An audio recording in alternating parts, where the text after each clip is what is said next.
You are listening to Ideas and Leaders podcast. I'm Elena Paventa, Executive Communication Coach and TEDx organizer. With each episode, I'll share with you communication tips and ideas from top business leaders to help you excel in your career.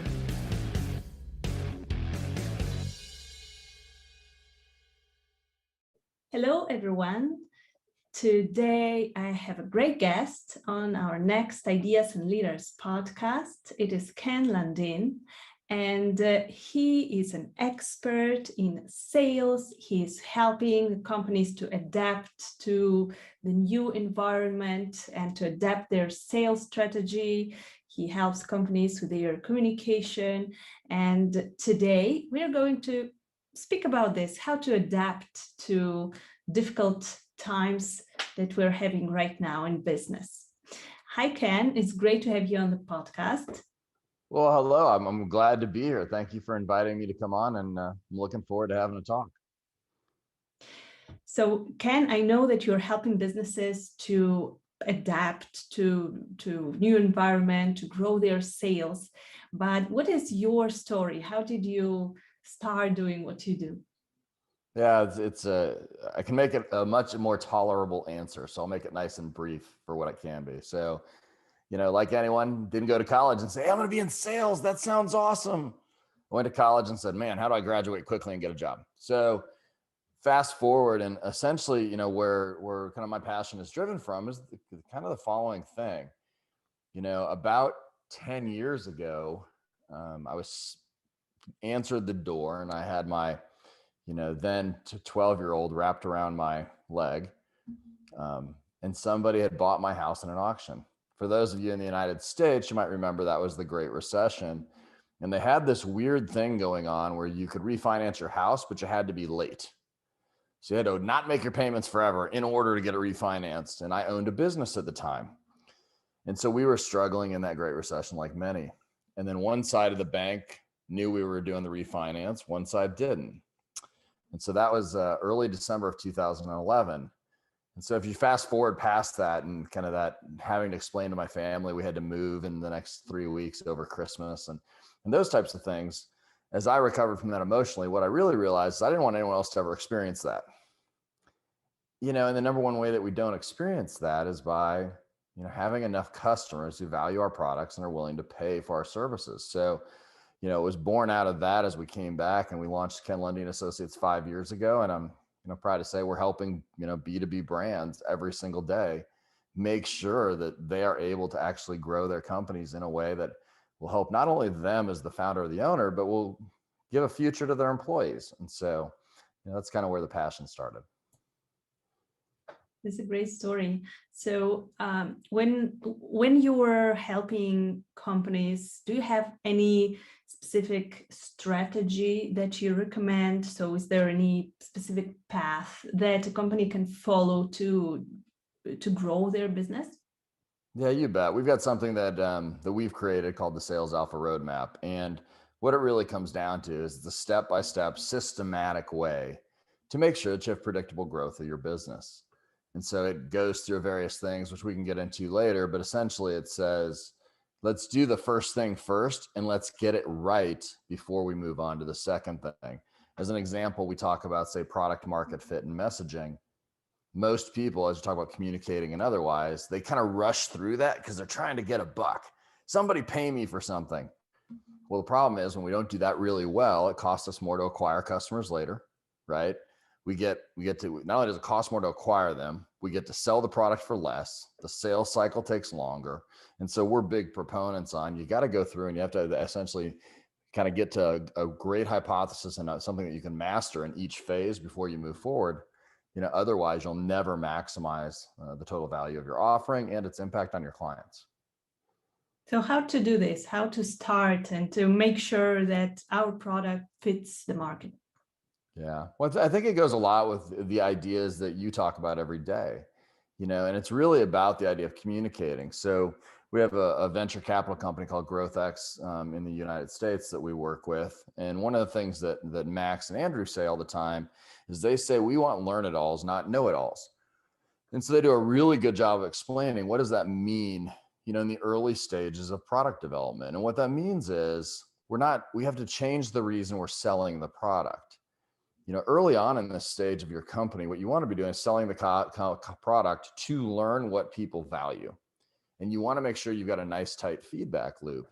But too often we just go, hey, can we get another buck? Can we get another buck? Instead of remembering that we need to go communicate with people so we can find out what's going on in their world. And then if you fast forward that a little further, say you've had some success and you're doing 5 million, 10 million. We've seen it in much larger companies doing 200 million or $1 billion. But say you're at 5 or 10 million now and you're like, oh, we've got this thing figured out. Well, the problem is you moved past that ability. And so you don't understand your customer, because it's those early days when you communicate and you seek the feedback that you figure out what is it that the person sitting in the seat using or buying your product, what's the impact you're making on their world that you're not actually talking about. So like go ask, I'll give you one question that your listeners can ask, and go ask your customer, your clients, say, okay, I have 2 questions for me. Tell me why you bought us, and tell me why you never want to see us go away. And those tend to be 2 completely different answers. And we as businesses often don't know why they'll never see us go away. And that's the one that will unlock hearts, minds, and wallets of your clients. Yeah, indeed. Very often we are selling one thing, but in fact, our customers are buying something completely different, maybe on the emotional level, right? Yeah. So we need to figure it out and to incorporate this in our communication somehow, right? Yeah, and that's like, if you look at, the world tends to write very poor marketing and sales messages, because what we write about our product or our service. Here's the truth. Nobody cares about you, your product, or your service. They only care about themselves. And so if you can't say how you fit in their world, change their world, whether it's emotionally, business, financial, whatever, as an example, like I talk to software companies all the time and I go, why do people buy your product? I'll ask the sales force. Oh, they want better reporting. And I'm like, I don't know a single CEO who has ever woken up in the middle of the night and said, you know what? I'd really love to spend $50,000 on better reports. What they say is, I'll spend $50,000 every day of the month on something that helps me run my business better, reduces expenses, increases revenue, or gives me a strategic competitive advantage.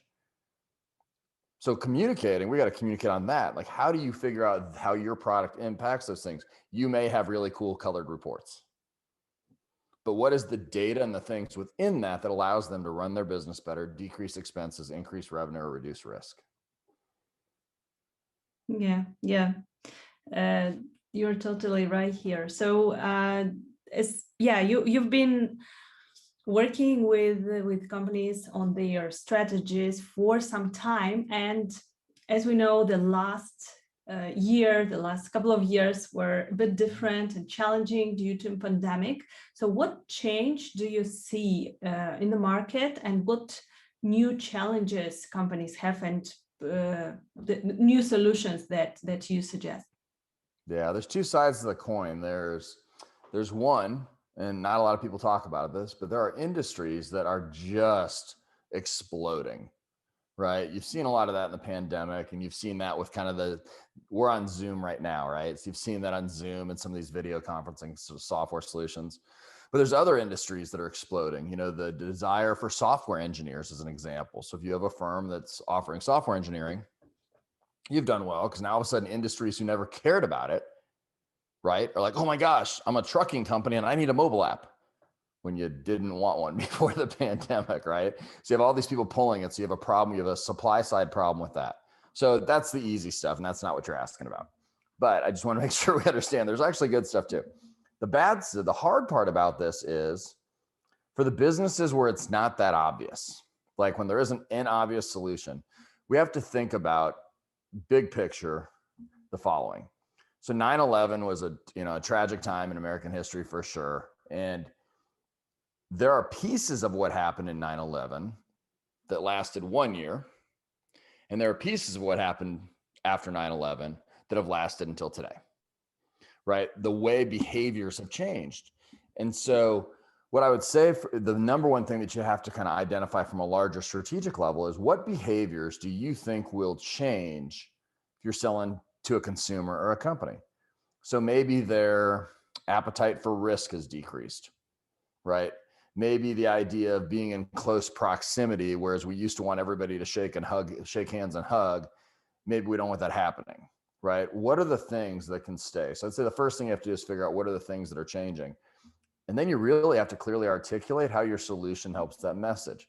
So as an example, I went to the doctor earlier this week for something with my arm. And then I went to another event and they had two different approaches to how they would do contactless opening of doors. One was not really contactless and the other one was. So one of them was they had some sort of disposable thing on the door that you could pull on the handle, right? You could see the film and it said it was safe. And that's a commercial property building. The other one was actually they had installed a contactless way where you literally waved your hand in front of a thing that was not on the door and the door opened. So it wasn't the old time pad that used to walk away. It could be retrofitted. And so those are ideas of, hey, how long are people going to be worried about some sort of pandemic situation happening? So those are just examples of, you got to think about it that way. But then the real question becomes, how are you going to message it and communicate the value beyond today? Because you better align to something that matters 12 months out or it won't matter. Yeah, so so we need to think in the long, also about the strategy in the long run, not only how to adapt today, right? And I can see that many companies, they are already coming up with those long-term strategies. And what about sales strategy? So you say that we need to show the value, we need to make sure that our product fits the market. What else can we do to make sure that we really boost our sales? Yeah, I think probably the absolute number one thing is we've got to be better at value development.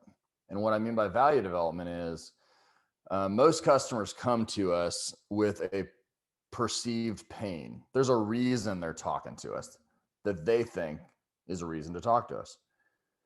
But most of the time, what we find out is that's actually just a symptom and that's not the real disease, right? Most of the time they're coming to us, so let's say as an example, Lena, that I came to you and I wanted you to help me get on a TEDx stage. Okay. So I want you to help me get on a TEDx stage. And I think it's because, my original intent is, wow, that'd be really cool for just personal, professional exposure. I don't know what your fee is, so let's not talk about that here. But let's say that you tell me the fee's higher, and I think it should be. Well, there's two things, right? You can either just tell me it and I can walk away, or you can say, well, Ken, I think you're kind of missing the point. Let's talk about what your other business goals are. What would that publicity do for your ability to grow your business based upon your experience as an authority in this space and your ability to differentiate yourself from everybody else? All of a sudden, oh, wait a second, there's a real business value here, right? And I think oftentimes we talk about that value development process in sales, we spend too much time letting the customer drive the conversation instead of asking thought-provoking questions about what else is going on. If you've ever been to a doctor as an example, and you had your back hurt and the doctor says, get up off the gurney and walk to the door. And he goes, no, your back, it's not your back. Your knee's the problem. You're limping, which is causing you to get a hitch in your giddy up. And so I think we just have to do a much better job. I've seen people say prescription without diagnosis is malpractice. I think we could say that's probably true in sales as well. Yeah. I think that it really works indeed. And this is the example that you gave is I'm having such conversations from time to time with the people who want to work with me, because indeed becoming a TEDx speaker, many people want to do this because they treat it as kind of this shiny object, TEDx speaker in their bio. And this is the value that they see. But indeed, when they actually realize what does it mean for them, what it will give them, that they can boost their exposure, their business, and so on, then they can really see the value, or they can see even bigger value in this. So you're absolutely right here. And we need to first understand it ourselves. I think that we need to understand what is the real value of our product, what is this that we are selling, to know all the benefits, and only then we will be able to ask those thought-provoking questions, because this, I think, is what if you don't know the benefits yourself, then you're not able to sell it in the proper way, right? That's correct. And I think so. I'll give you one question. So you don't even have to know the benefits yourself, but you can start to learn what people want. So oftentimes, we preach a process called the perfect meeting that we use throughout the whole sales process, and in like a very first call, a discovery call. And so one of the questions that we will have our teams ask is, they will say, hey, so just for a second, let's assume that you've made a decision, whether it's with us or one of our competitors, to do something like this. 12 to 18 months after you've made that decision, what do you hope the impact's been on your business? Because look, then I'm starting big picture, because here's the deal. If you ask somebody, hey, why are you here? They're looking down at their desk and the stacks of papers and problems today. If I time box it and I tell them, hey, look out a year. So if you have a high value solution that's generated in order to provide a benefit that really realizes itself a year out, let's not the people analyze us based on our features today and our price today. Let's talk about the impact they want, right? If they're going to reduce cost, if they're going to make it easier to work remote from home, if they're going to be able to get rid of all their real estate because now they have a really fantastic remote option where everybody's integrated and you can hold the company culture, we'll get them to pay more than just the idea of, oh, we want some cool little remote thing. So I think that's I would tell you that's a question that we've used across every single industry we've worked in. And it tends to open the floodgates when you're dealing with like a champion or somebody has the ability to write the check. Yeah. And this is a great question, because in a way you're selling the vision of this person, the vision, what are they expecting to get in 1 year? So, and this, you mentioned the perfect meeting structure. So what other questions would you recommend for short, let's not speak about the long sales process, but just if someone has a discovery call and short conversation about their product, what other questions would you recommend to ask? Yeah, well, I think that 12 to 18 month question lets you go a lot of places, because it's not really about what other questions, but it's about what type of questions. So people talk about open-ended questions, right? Mm-hmm. Which is, something like that. What would you expect in the next 12 to 18 months, right? They talk about closed-ended question, right? Are you having a good day today? Yes or no, right? Closed-ended question. And one of the things, and we've just kind of made it up, and I don't know, maybe it's because we're silly, but we've made up something we call a question expander. Right. And what we talk about that is a question expander is just something that lets you to communicate like you're in a regular conversation, like you'd be at a restaurant or a party with your friends. Because too often in sales, what we end up doing is somebody gives us an answer, we repeat the answer back to them, and then we ask a question. Right. That's not how you're going to, if we're having whether it's a lemonade or a cocktail, that's not how we're going to talk. Right. I'm going to go, really? Why's that? Tell me more about that. Mm-hmm. What makes you think that? And so those types of questions to us are the question expanders, and those are the gold, because they get us to continue somebody on the train of thought that they're on. Because what we're trying to do in sales is, if for anyone's ever been to like a bowling alley, they've got these gutters where you can throw a ball in and you don't score points, right? Yeah. But when you have kids, you can put up these little gutter guards, right? And they bounce back and forth off the thing, and then eventually they hit the pins, and it's fantastic. Or if you're with a bunch of adults who are unathletic, it works that way too. So But what we think about the sales process and the sales conversations, you are just there to put the gutter guards in. We still want the prospect to follow the natural flow of how they think, because we learn a lot in that. And so I would tell you that when you're having conversations, instead of me giving everybody a list of 37 fantastic sales questions, shorten your questions just to get people to continue their train of thought, right? Why do you think that? Wow, I didn't think so. That's interesting.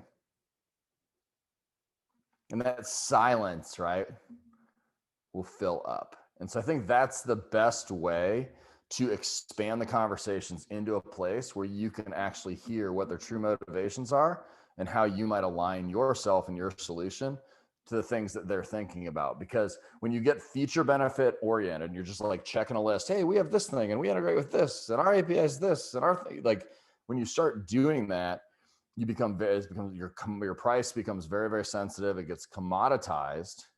And the number one thing you really do though is you take all of the emotion out of the decision for the person who's buying. Because I don't care if you're selling, we've sold the chief technology officers of the biggest companies in the world. Emotion still plays a role in that decision, because we're easing their burden and we're helping them do stuff that they can't do without us. So by doing those types of questions, you can bring the emotion back in, get a better connection with your prospects, and ultimately sell more stuff. Yeah, that's great. So we need to connect with them, ask questions, ask some follow-up questions, let them talk, listen, right? Not just mention all of the benefits that we offer, but ask them what benefits they expect. I think that this is really a great strategy. So Ken, what about the companies that want to, for example, pivot their and, for example, adapt their product to the new market? Yeah. They want to introduce the new product or enter the new market. What strategy do you suggest in this case? Well, probably the number one strategy is don't adapt and launch a new product because you think your customers will like it. Call your customers and simply ask the following question. What's the biggest problem you're facing today that you can't solve? Right? Go ask 10 people. When 7 of them tell you the same answer, it might be worth trying to get to an MVP, a minimum viable product, right? So first of all, that's the other problem we have. We don't, in not communicating with the people who are going to buy and sell the product. Like, we want people, it's cool that all your friends think you're great, right? But if they're not willing to exchange money to get your product, it's meaningless when it comes to product development. And so we have to know that. And so if you're going to launch a new product, first of all, you have to go have those conversations about that product, right? Second thing is, after you've asked that, you better understand why it's a big problem to them and what the second and third impact of that is. Because if you're just going to sell, oh, we do this, A, B, and C, you can't maximize value. You can't get pricing. You don't understand the person. So I'd say ask the customer the question, and then really, really, you should understand your customer and their challenges better than they're able to actually speak about it. And so I'd say those are kind of the first two things. And the reason, I know it sounds simplistic, so I apologize, but everybody misses that. They launch products and services because they've got some people standing in the back room who think that they can actually, I don't know, guess what everybody wants. So yeah, you should absolutely, we're in the process of launching a new product and service right now too. And the way we're doing it, we're talking to people. Because it's the cheapest way to do it too. Right? I make a phone call. I mean, nowadays it doesn't even cost you. The old days, I'm an old guy. The old days it cost you, X cents a minute to actually make that phone call. Now I can just pick them up and say, hey, what do you think? So those are probably the two biggest pieces of advice I can give. And then from there, probably the number 3 is don't be arrogant, which sounds silly, but the way you speak about your product and services to your internal team will determine whether or not it has a chance to succeed. So I know we talk about sprints and waterfall project management, all the silliness, right? But you should really be talking about, this is our first hypothesis. If you're going to launch a product, have a hypothesis. You're going to launch a messaging machine, have a hypothesis.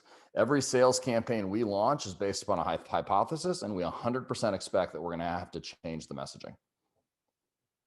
Now, it's all best practices, so it's pretty cool, but it still doesn't mean that in every industry there doesn't take tweaks and changes to maximize the impact. So I think those are kind of the 3 things I think about. Perfect. Just to sum up our conversation, the last question I have is, what would you recommend to a company which wants to scale their business, to increase the sales? So the main tips, where to start with, and what strategy to incorporate? Well, the obvious answer is talk to someone like us. So, and I think that depends where you are. So like we have different programs that we work with that helps. Like with our market acceleration program is product market fit. Our revenue acceleration program is about installing the process of sales. And so in that process, it goes anywhere from founder-led sales to team-based and scaling. And I think the number one thing that I can tell you the progress looks like this. If you're a founder who is looking to actually get salespeople in, understand something. The stuff has to come out of your head and has to be going to a repeatable process. And that process should be based on best practices, and it should match, and the sales process itself should match the buyer's buying cycle, right? So let's say you're past the founder-led sales already and you've got a few salespeople. Well, if you're in that stage, you're probably having problems with them. They're probably not hitting quota. As we know, over 50% of salespeople don't in general, let alone those working for small companies who haven't put the correct infrastructure in to where they have, they know what daily success looks like, and they're just trying to manage success by, did they hit their sales number? So in the process of sales, I would say that's a big piece of where you absolutely, there's resources online, there's people like us, but that's where you absolutely want to go through. How do I put in a process that's repeatable by somebody besides me? Because a founder's dilemma is this. They have technical founders and non-technical founders. And a founder's dilemma goes like this. I'm not a salesperson. How in the heck am I the best salesperson I've ever had? Well, the answer is because you know more about it, you're passionate about it, and because quite frankly, the founder is always going to outsell their salespeople up until they're doing somewhere north of probably 10 million bucks and they've had some time to refine those systems. And so you have to be able to put the systems in place, the messaging, the discovery, the things that you do intuitively. Unfortunately, nobody else has your intuition. So, that's what I would say about that. You've definitely got to have, we believe that sales is not a black box, and it's a repeatable, predictable, systematic process that can be installed regardless of your company's products and services. And so that's the way you have to address that concern. Perfect. Thank you so much, Ken, for all your tips and insights. So if our listeners want to contact you to ask some more questions, where can they find you? Perfect. Probably the 2 best places. So one is our website at kenlundin.com, which I'm sure will probably be in the show notes, and it's spelled Lundin is the last part of it. Second, though, what I really love is when we're on podcasts and listeners will reach out and connect with me on LinkedIn and give me a little note and tell me that you are here with my conversation with Elena. If you do that, we'll actually give you a free kind of 30-minute strategy session where I promise we won't sell you anything because we don't know you. So, but we'll sit and have a conversation with you. What's going on in your world? What are some viable next steps? Just because it's part of our way of giving back to the community that's been so generous for us. Perfect. I will definitely share this in our show notes. Thank you so much for offering this. And it was a pleasure talking to you, Ken. Thank you so much. Thank you. Thank you for listening to Ideas and Leaders podcast. Did you enjoy this episode? Let me know that you listened by tagging me in your LinkedIn profile and using a hashtag Ideas and Leaders. See you in the next episode.